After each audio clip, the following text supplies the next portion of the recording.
marry because he stole a loaf of bread.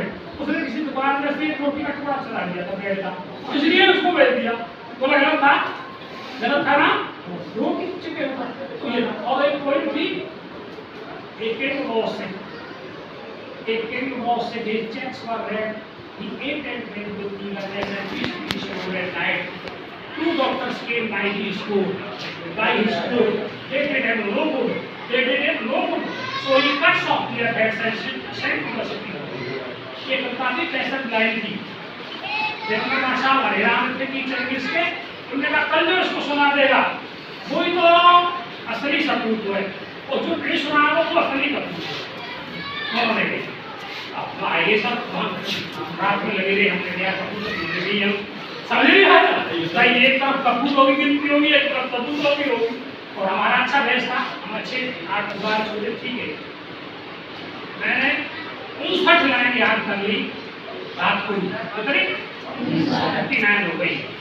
सवेरे 10 बजे आगे में ग्राउंड पे स्कूल में जाएगी, फिर कैलम करके और मैंने उधर कैसे कर ली और मेरे जाऊँ पीछे लड़ाओ पड़ेगा। तो मैं जैसी प्रार्थना बोली मैंने देखा पाया अब सुना बोल यहाँ पे, फिर मैं भूल जाऊँ।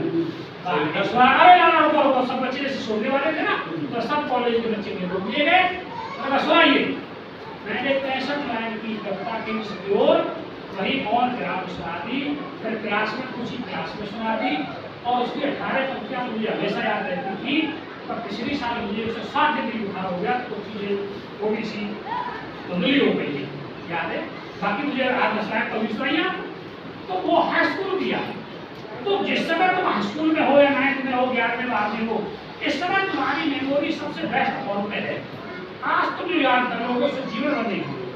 और सुनो, लिखने में याद करो तुमको, जैसे कोई चीज एक चौक में खड़ी हो ना, जैसे तुमको याद नहीं हो रही है, जैसे तुमको याद नहीं हो रहा है, जैसे तुमको याद नहीं हो रहा है कोई चीज, कठिन सी चीज है, तो याद नहीं हो रही है,